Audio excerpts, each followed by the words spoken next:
Hey everybody, how's it going? It's Joe. Welcome back to another episode of the Inside Our Phillies podcast. The Phillies have just lost 2 out of 3 in San Francisco. People thought that they were finally going to win a series there, but nope. San Francisco shut out the Phillies in the last 2 games of this series, and the Phillies have fallen back to 500 on the year as they now sit 6-6, 12 games into 2026. Here to talk about it, we have the co-host of this podcast, Jeremy. Welcome back. Long time no talk, man. Yep. I went to New York and missed the last really good series. Yep. I don't think we've actually talked to you since the season started. No, yeah, So no, yeah. Rangers and the Nationals. Yeah, yeah, and then we missed the Rocky series, which hopefully that's the only series we missed this year. But alas, um, we anyways, got the West. We got half the coast. Half the West Coast trip. yeah, fair enough. Well, our goal is every single series, and I think that we're going to be able to do that on the way forward. But let's jump right into this series. I think it started off on a little bit of a high note, and then that was probably the only high note of this series. As in the first game of the series, they started off down pretty big. Andrew Painter did not look good as he kind of struggled through 4 innings, allowing 9 hits.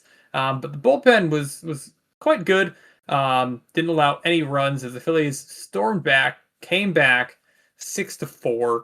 Um, I think what everyone's going to talk about from this game, though, is Painter. Like, what do you think of Andrew Painter 2 games into his MLB career?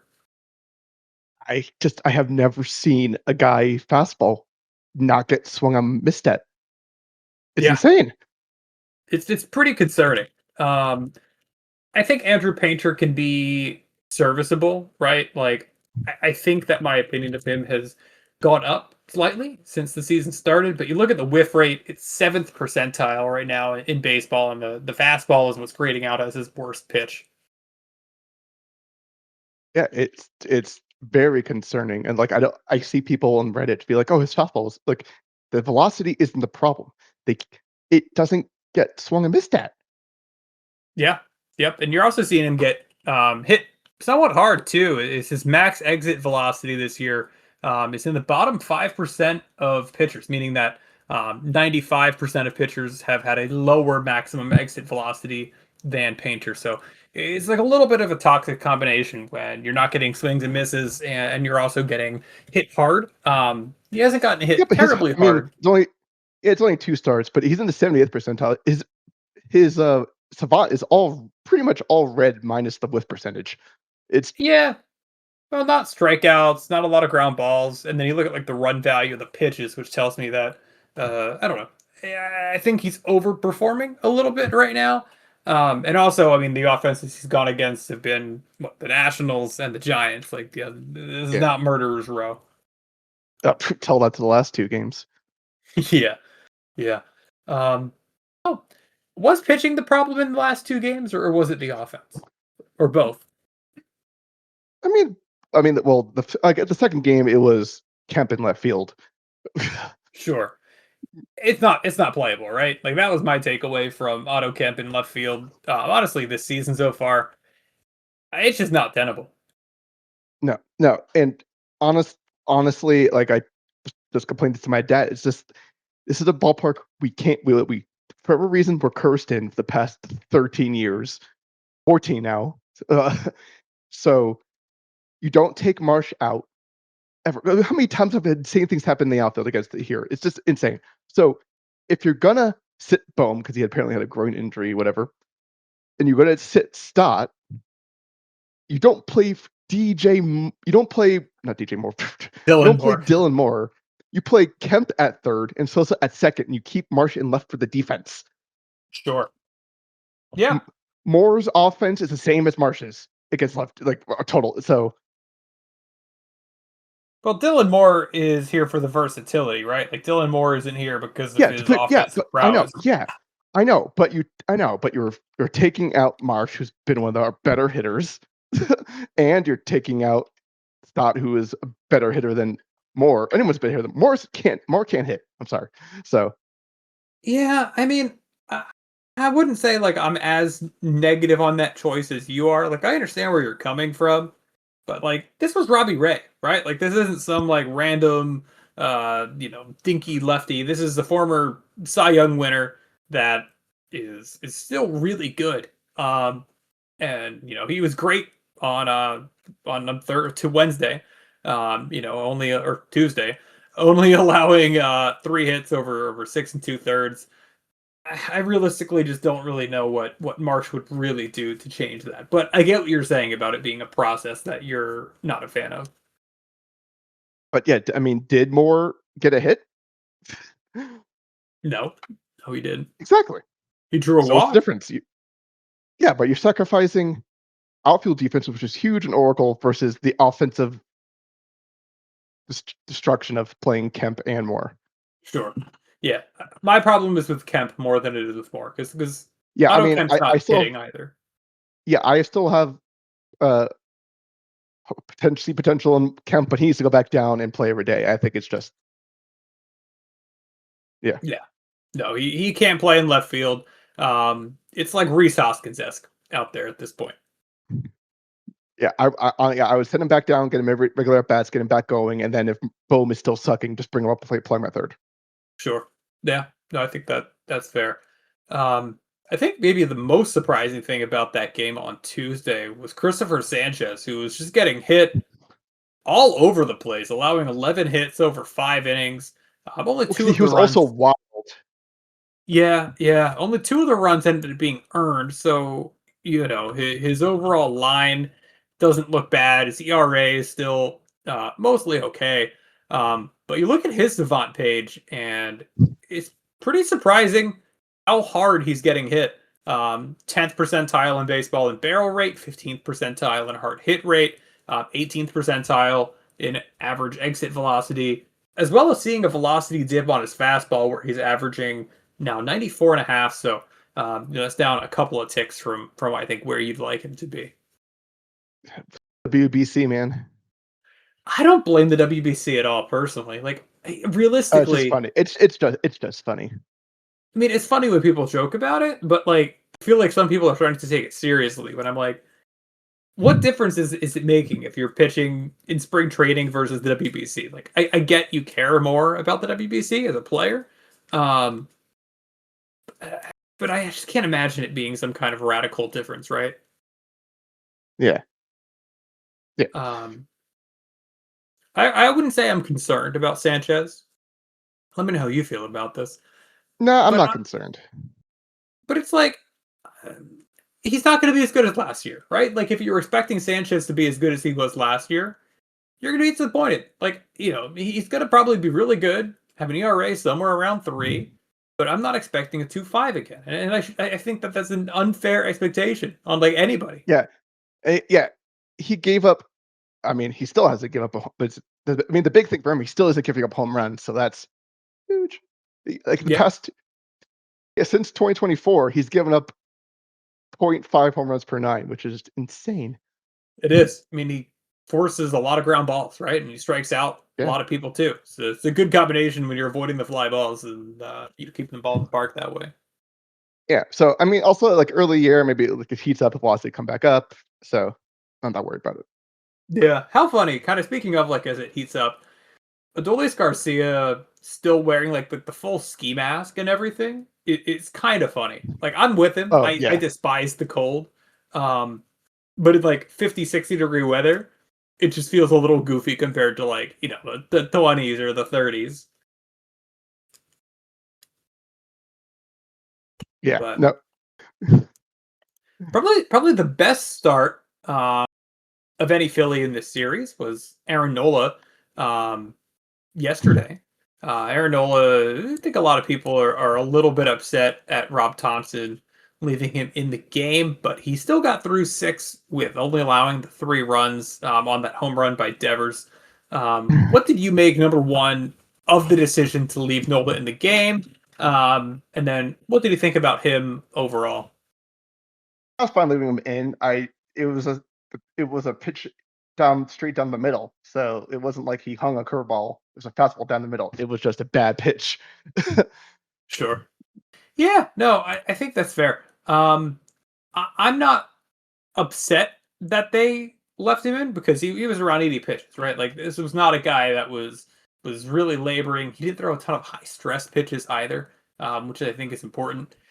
But at the same time, it was the third time through. It was the third time through the order, and something that I've kind of talked about on this podcast plenty of times last year was that the third time through penalty is real. And sometimes I think Rob Thompson has a tendency to trust his starters a little too much, and that third time through bites them. This bullpen, for the most part, and we can get into it, has been good, and they haven't been used a ton. So I would just trust the bullpen in that kind of situation. Yeah, I don't know. It's they have so many problems that were so obvious to be seen coming into the season. Well, what's number one? What's like the number one problem to you? Offense. But what on the offense is the problem? Oh, they don't make solid contact. Yeah, that's one way of Like, putting it. yeah, well, it's like I can deal without home runs, but they can't even get hit. Everything's like a soft ground ball, especially when runners are on base. Every time is where I need to see boom an inside pitch just or a pitch that should be crushed, he beats into the ground. Stott He's the doesn't same. really hit the ball that hard. Yeah, I know it doesn't matter in like the long scheme, but like I've been saying this for a while. Kevin Long should not have been brought back. He's not going to be able to fix obviously like Harper, Schwarber, and Turner because they're like established. But the young guys have gotten worse and worse every year. Yeah. No, So you are not his wrong. philosophy, the game has passed him by. The game is now focusing on solid contact, Well, and it Phillies are just not. there's no improve. Like nothing changes, and we see no like they're still swing. Yeah, it's the game plan's terrible. So here's something interesting. Okay, I'm on Savant right now. I'm looking at the average exit velocity for Phillies players this year. Um, all these guys have had at least seven or five, at least five at bats. So like Marchand is no, actually Marchand is on this. I think it's everybody that's taken a plate appearance for the Phillies this year is on this list. Um, yeah, I don't think you'll guess like the bottom five in average exit velocity. Sorry, what? On Baseball Savant, average exit velocity for the Phillies. Who's the bottom five? Okay. Oh, Bohm, Stott, Boom, not Stott. Turner. Stott is actually the fifth highest average exit velocity. Okay, But well, maybe that's some positive regression. Okay, Bohm, Bohm's third Turner. to last. Turner's fourth to last. Okay, let's see, Crawford. Crawford is fifth to last. So you're missing number one and number two. Okay, Harper and JT. Harper's second to last. JT is actually the third highest. Uh, Otto Kemp, Marsh. the Ottoman Kempire. Okay. Oh, I don't think he had enough play appearances to really count. Okay. Yeah, I mean it's a smaller sample size than the other guys, but yeah, because I know Marsh is like one of the best all time when he gets makes contact, which is just so funny. yeah, Marsh is actually kind of right in the middle with average exit velocity. But Bryce Harper, I think, is the one that really stands out to me, as well as Trey Turner to some extent. Yeah, but Harper, a lot of that is like the first couple. He's been hitting the ball hard. It's been trending up. Right. So again, superior early and stuff, but he's been looking better, which is good. It was a great series for him, right? He always seems to have a great series in San Francisco. Yeah, we just can't win. Yeah, but yeah. So yeah, I'm not surprised. Those are terrible. Yeah. The offense is also my biggest concern, right? Like runners on scoring position, I really don't care about that. I hear a lot of people talking about that. That's just kind of going to be like, over the course of a year, something that averages out, and that's fine. If they're able to make solid contact, that number will go up. They just can't. They don't make solid contact enough anyway. Right. Yeah, So it'll regress to the mean in terms of how good of an offensive team you are. But I just don't think this lineup is good enough. I think we've talked about it since the offseason, but there's maybe three actual weapons in this lineup. Um, and I think you could argue Turner might not be a giant offensive weapon anymore. So, maybe you have a Dolis in there and you still have three because he's at least kind of smacking the hell out of the ball. Um, but this is not an offense that's going to make good contact, and I think it makes the team very frustrating to watch.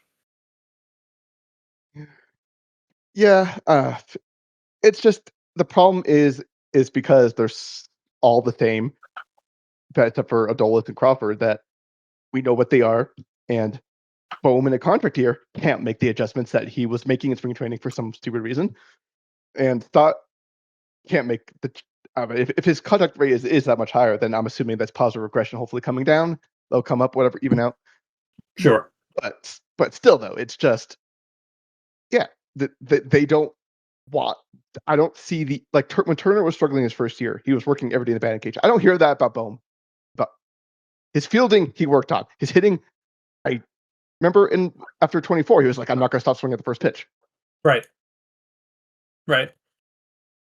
And to Bohm's credit, um, his fielding is actually what's giving him positive value, according to I Baseball Savant right now. Yeah, He's no, already people are still. He's been a fine third baseman for the past like 3 years, so that doesn't yeah. bother me.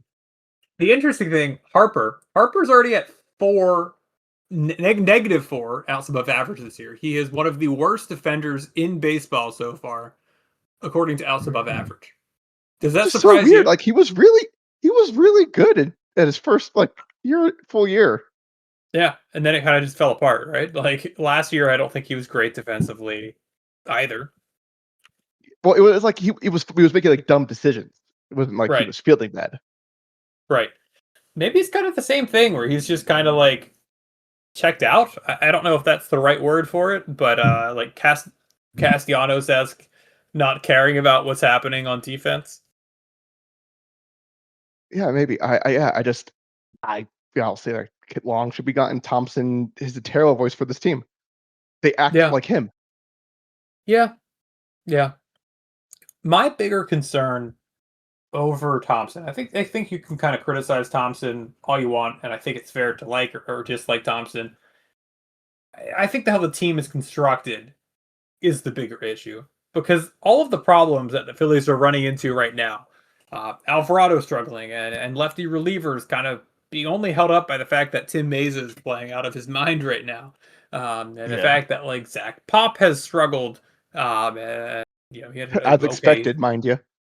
Yeah, no, completely expected, right? And the fact that the offense isn't deep enough, and the fact that Taiwan Walker is giving you nothing, and Painter is not looking great out of the chute.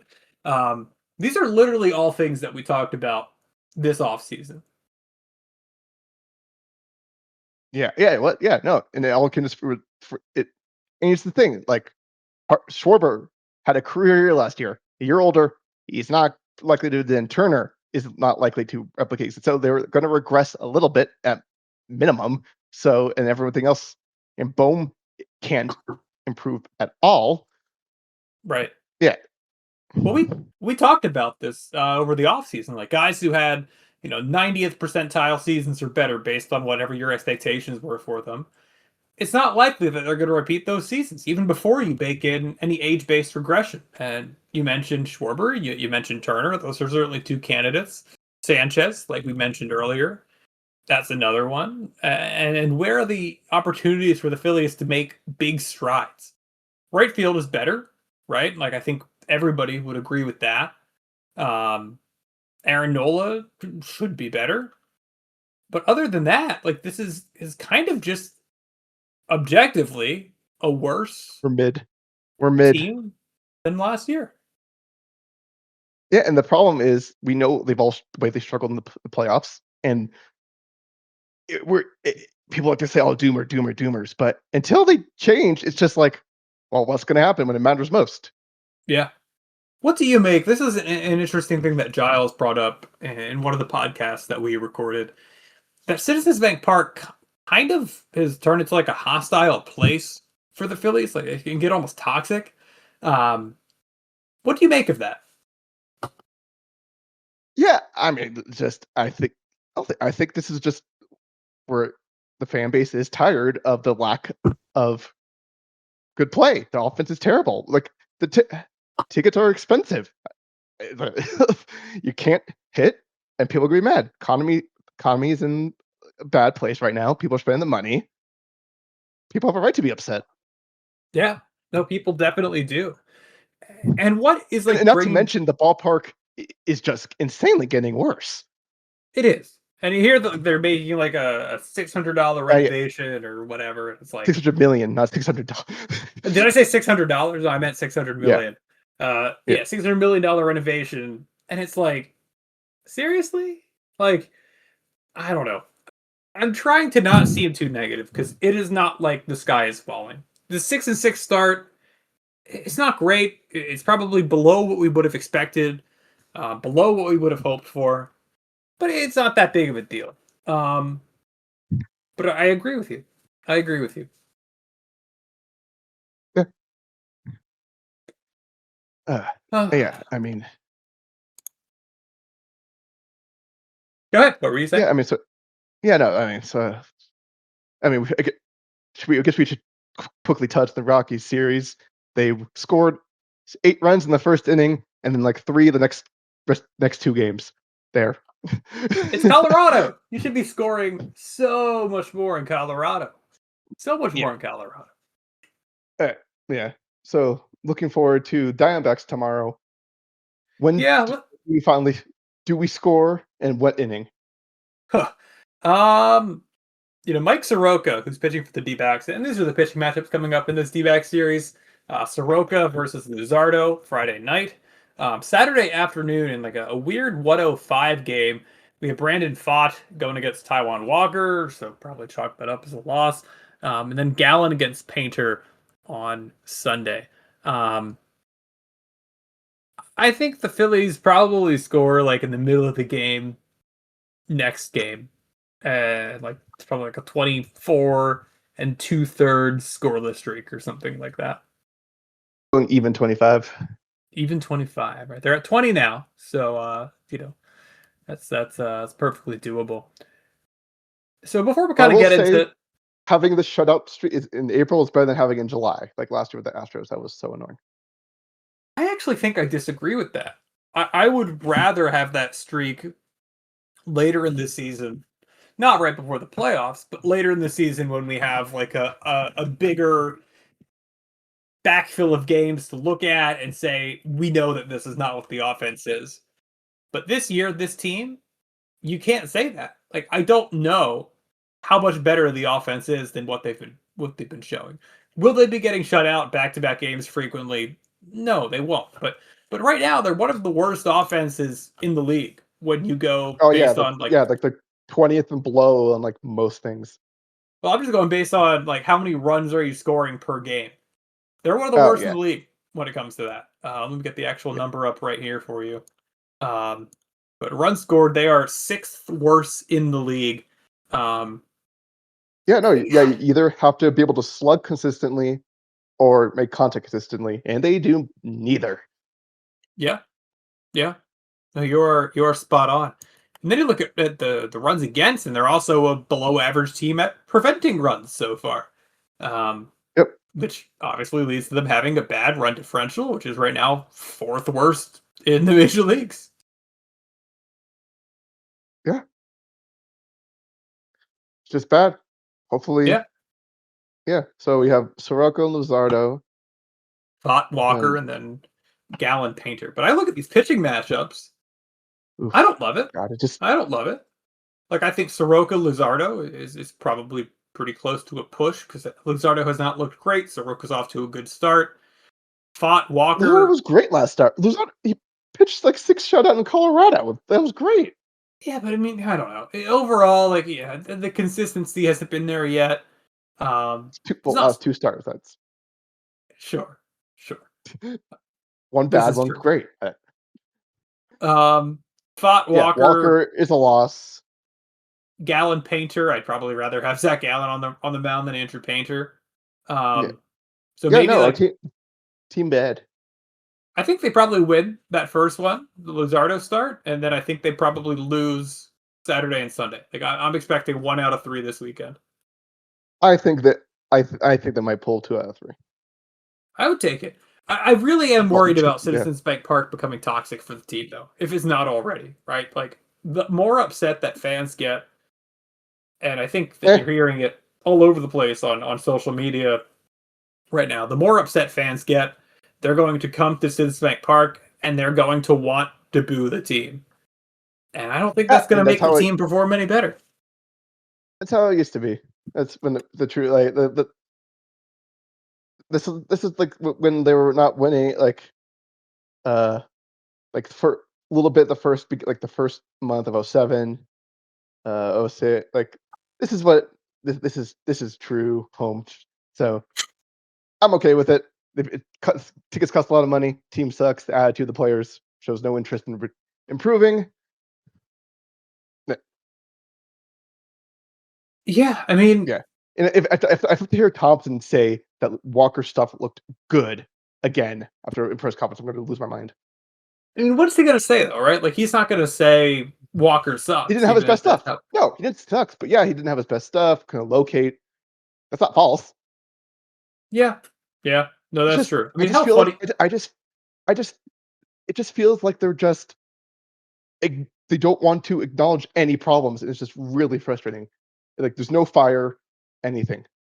Well, they're going through the motions. Is almost what it seems like. Like I don't Yeah, think the Phillies exactly. It's just believe that there's any concern. exactly, and that's the problem. And that's because it starts with the leadership down. Dombrowski should be gone. Uh, so did Tom. I mean, yeah, I mean, I know it's typical Philly fans like, oh, the first season fire everyone, but it's been how many years of this? And unless they improve soon, I'm just blow it up, blow it up. Every game means the same. Like people like to say games early in the year don't matter, and you don't want to overreact, right? Like you don't want to make a mountain out of a molehill.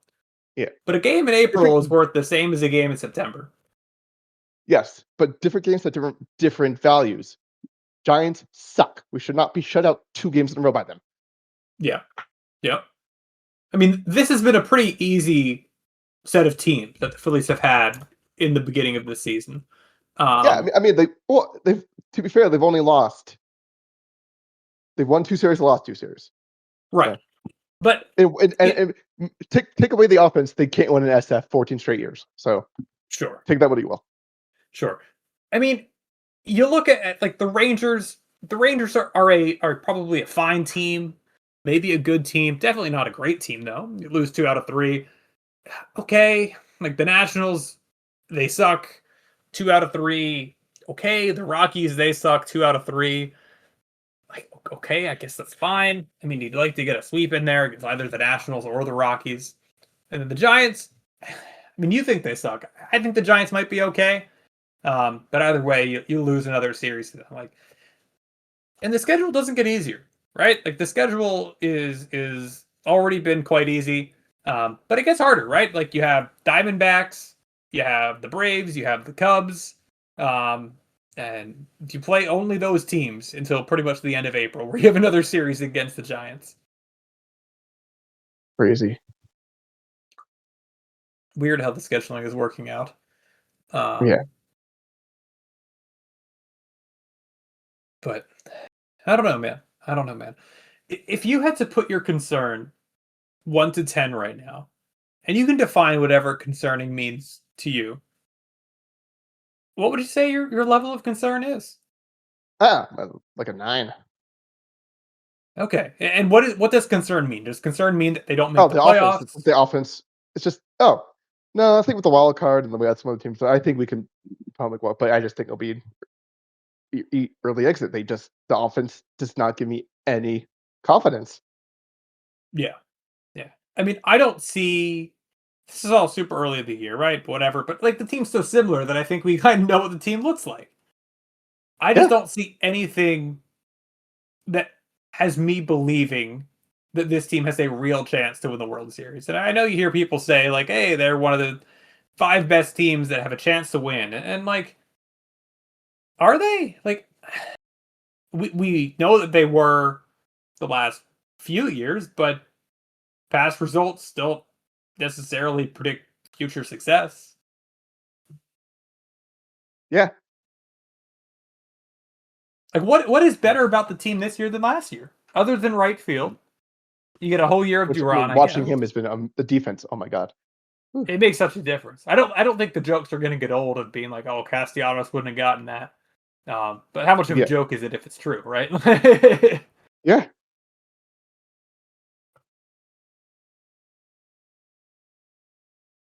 yeah. Uh, But yeah, no, that this team is unimproved.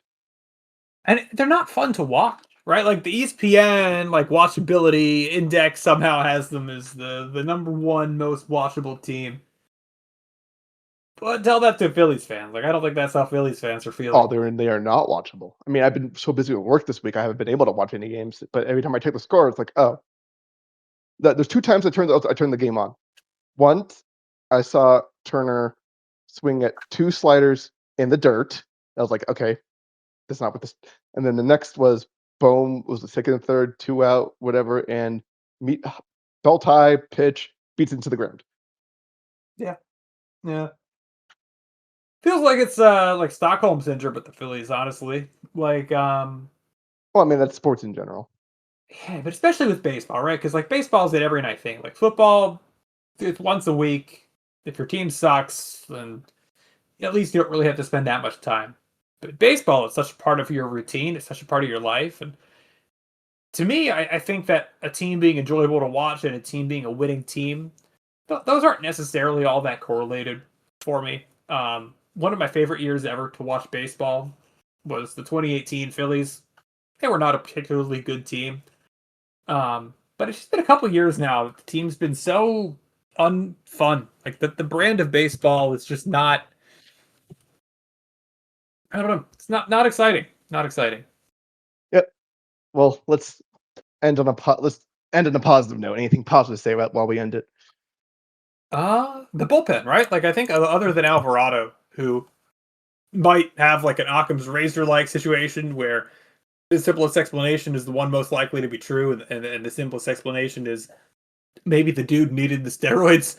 Um, the bullpen's been good, right? Like Bolin has recovered okay. I still don't fully believe in him or trust him, but he's looked okay recently. Duran's been good. Mesa has been like God's gift to the Phillies. And overall, Kirkering's back. Yeah, and, I think you got to feel pretty good about the bullpen. Yeah. And then just on the minus, Gage Wood looks like Andrew Painter pre-injury. So, yay. Yeah. Well, actually, one more thing about the minor league because Zach Wheeler has been not Zach Wheeler like, right? Like the reports, obviously, like the defense in Lehigh Valley is not great, not a major league level defense. But the velocity problems with Painter, his fastball is like sitting 4 miles an hour below where it usually sits, and it's kind of Painter-esque in that he's not missing a lot of bats with the fastball. Um, how screwed are the Yeah. Phillies if Andrew Painter, like I'm not sure. Like I, I I think think the I've read that all his secondary stuff looks amazing. So I think we'll be fine with Painter. I'm not Painter with Wheeler. Wheeler, he did the same thing I did. Yeah. I think he'll be okay, right? Like I'm not expecting him to, completely tank or anything. But I also don't think I can expect him to come back and be who we know of as Zach Wheeler again. I think that he might just be like a middle of the rotation, pretty good but not great starter, and that is Yeah. okay, right? That's better than Walker, but Oh it's yeah. not setting this team apart. Yeah. Well, yeah. All right. Well, I've reached my heart out. All right. Well, thank you for listening. If you have any questions, put them in the podcast channel on our Discord server. We'll get everything in a future episode. And with that being said, thank you for joining, Jeremy. Of course. Of course. We'll be definitely be back after the Arizona series. Things Yes, were a little crazy for us. we will be back on Sunday afternoon, back to the normal schedule. Twice a week, you'll get these episodes. Woo. So, talk to you all then. Enjoy the series. Hopefully, we'll be a little more positive next time. Go Phils. Woo.